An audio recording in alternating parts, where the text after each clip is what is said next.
We're still dealing with the weaknesses of Noah, and today we're going to compare and contrast Genesis chapter 7 verses 1 and verses 7.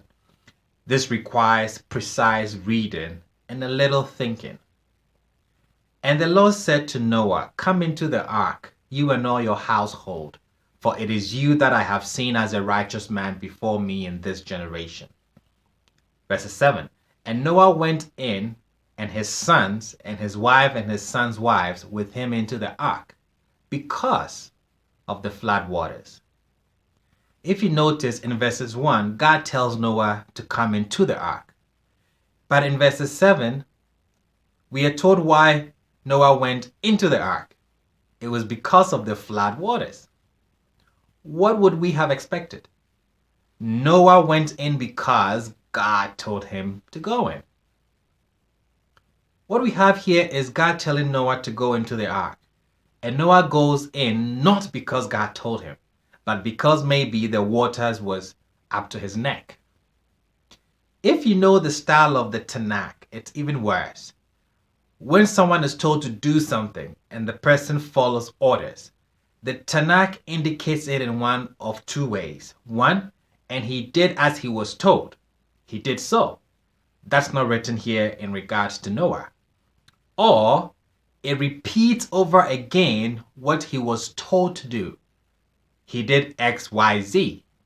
That is not written here either. Genesis 6, verses 19 to 22 give us a very clear example.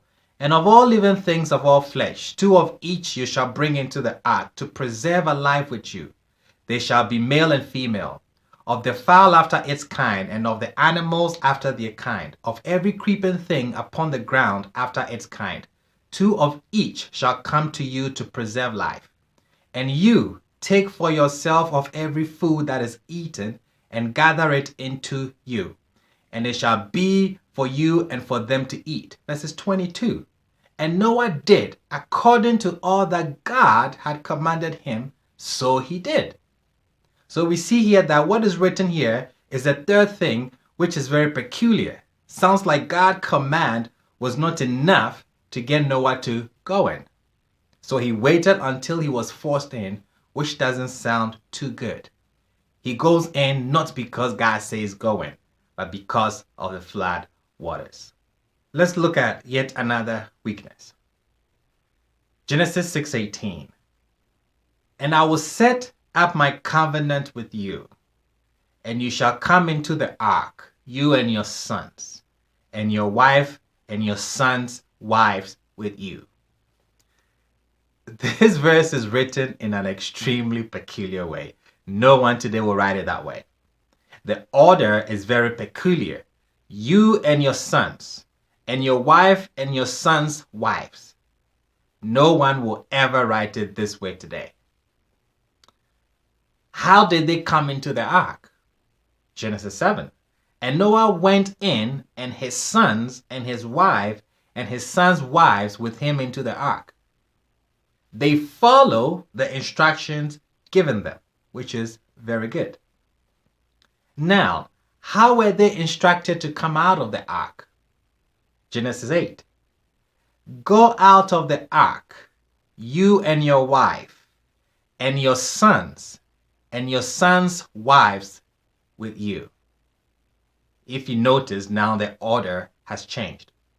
When they were instructed to go into the ark, God said, you and your sons, and your wife, and your sons' wives. But when they are commanded to come out of the ark, they are instructed, you and your wife, and your sons, and your sons' wives. The text is trying to tell us something here. What is the text saying on the simplest level is this. The whole world is going down the drain and is going to be destroyed. Because of that, don't you engage in creativity. You have to register to destruction. Go in, men and women separate. And they went in, men and women separate. Now when they are told to come out, they are being told to come out, get together, and repopulate the world. Let me prove it to you. Genesis 8. Go out of the ark, you and your wife, and your sons, and your son's wife with you. every living thing that is with you, of all flesh, of fowl, and of animals, and of all creeping things that creep on the earth, bring out with you, and they shall swarm upon the earth, and they shall be fruitful and multiply upon the earth. And they shall be fruitful and multiply upon the earth. So clearly, the intentions is that now I am saying men and women should go out together, so to get together and repopulate the earth. But how did Noah come out? Genesis 8. So Noah went out, and his sons, and his wife, and his sons' wives with him. They did not do what they were told. They did not do it, which again indicates some kind of weakness here. We are seeing a whole bunch of misses. Even the animals obeyed. Genesis 8. Every beast, every creeping thing, and all fowl, everything that moves upon the earth, according to their families, they went forth from the ark. The animals came out by families. Only the people did not do that. Another weakness. Let's look at weakness number 3. There is still an implied weakness in the instructions to make the ark. Genesis 6. And God said to Noah, the end of all flesh has come before me, for the earth has become full of robbery because of them. And behold, I am destroying them from the earth. Make for yourself an ark of gopher wood. You shall make the ark with compartments, and you shall chalk it both inside and outside with pitch. And this is the size you shall make it: 300 cubits, the length of the ark, which is about 500 feet. 50 cubits, its breadth, that is 90 feet. And 30 cubits, its height, that is 50 feet, like 5 stories high. This is a big box. How long would it take to build this box with the construction method 4,000 years ago? We also know the ark was not big enough to hold the animals and the people. We knew this long before modern biology did their calculations. So why did God tell Noah to make a box? The goal was not to build the ark on time. It was meant to perplex the generation continuously for a very long time. This is why Noah is asked to build it alone. Perhaps when everyone sees what you are doing and asks you about it, the news of the impending flood will inspire them to repent. The box was a visual demonstration to hit people harder. The best way to do this is for Noah to go around and tell people repent. But Noah will not take the initiative. He will not volunteer to tell people themselves. He will not volunteer to tell them otherwise. The box is to trigger their asking, so he will respond, which means that somehow, being told the end of all flesh is coming before me, Noah's attitude seems to be, okay, it's your world, you're running it. What is it to me? Now, what is glaring in the text is that Noah doesn't ask for mercy for that generation.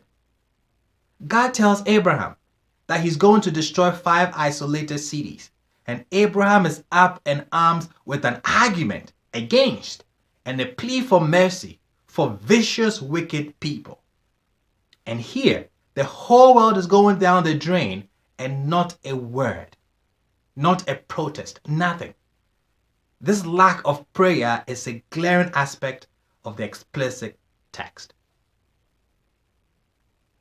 The last weakness. And Noah began to be a master of the soil, an Ish Adamah, and he planted a vineyard, and he drank of the vine and became drunk, and was uncovered within his tent. He becomes drunk.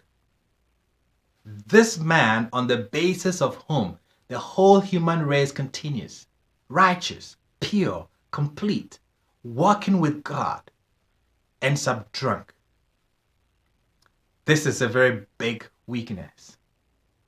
So if we are looking for a reason for the position that righteous in his generation reduces his praise, there's plenty of indication that Noah had weaknesses.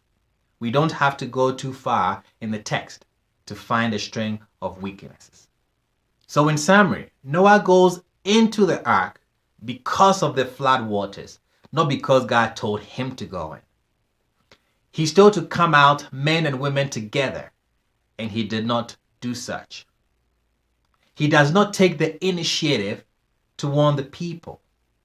He doesn't plead on the people's behalf. He's very nonchalant. He gets drunk, which leads to a pronouncement of a curse on a grandson, which we shall break down in the next video.